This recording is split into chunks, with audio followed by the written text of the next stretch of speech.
این 2-3 سال پیش رو منتظر اتفاقات خیلی عجیبی باشید. من پارسال هم بعد از وقایع بدی که در کشورمون رخ داد گفتم اون چی که در کشور ما اتفاق افتاد نسبت به اون چی که در دنیا به زودی پیش رو خواهید دید شوخی و فانتزی بیش نبود. پارسال اگر کسی به شما میگفتش که در سال پیش رو جنایت‌های رو خواهد داد در دنیا که 10,000 کودک خواهند کشت که در کشور ما اتفاق افتاد، بیمارستان رو خواهند زد، شاید کسی باور نمی‌کرد کسی در جلو دوربین‌ها این کار رو انجام بده. اما باز امروز هم تاکید میکنم بدتر از این هم رخ خواهد داد. متاسفانه شرایط دنیا به سمت آرامش پیش نمیره، به سمت درگیری است. قدرت‌های جدید در حال ظهور و بروزند و قدرت‌های قدیمی در حال افول. اونها به این سادگی ها نمیخوان این شرایط رو از دست بدن، قدرت‌های قدیم، و قدرت‌های جدید هم میخوان اینا رو بگیرن. برای مثال تمام اتفاقاتی که امروز شما در پاکستان دارید میبینید که نخست وزیر قانونی این کشور گرفتن ارتش اونجا انداخته تو زندان، بعد حکم زندان آنچنانی براش درست کرده، پرونده سازی داره براش میکنه. واقعا دعوای چین و آمریکاست، این بهانه است. دعوای دو تا کشور با هم، قصه پاکستان بهانه است. تقریبا هر جای دنیا که ریخته به هم یک ربطی به این قصه ظهور قدرت‌های جدید و افول قدرت‌های قدیمی داره.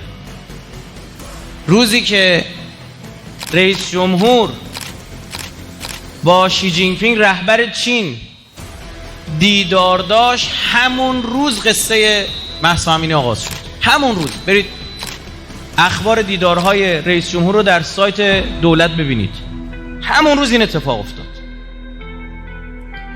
روزی که عادل عبدالمهدی نخست وزیر عراق با شی جین پینگ رهبر چین دیدار کرد و قرار شد چینی ها برای سرمایه گذاری وارد عراق بشن، عراق به آشوب کشیده شد. روزی که مکرون رئیس جمهور فرانسه اعلام کرد که اروپا کنار آمریکا نیست در ماجرای چین که روبروی چین باشه، چین یه قطبه، امریکا یه قطبه، اروپا هم برای خودش یه قطبه، به یک هفته نکشید که فرانسه به آشوب کشیده شد. یعنی شما این قصه ها رو پس پرده‌ای ببینید، توی یه نقشه بزرگتری ببینید، توی پلن بزرگتری ببینید، انقدر ساده نبینید. همین اتفاقی که در ایران افتاد در فرانسه افتاد. اونجا به جای یه دختر خانم یه آقا پسری بود از مهاجرین، به دست پلیس فرانسه با شلیک مستقیم کشته شد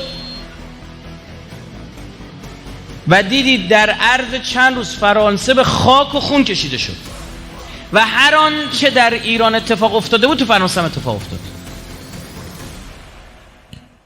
اینا همینجوری اتفاقیه؟ نه خیر، دعوایی در دنیاست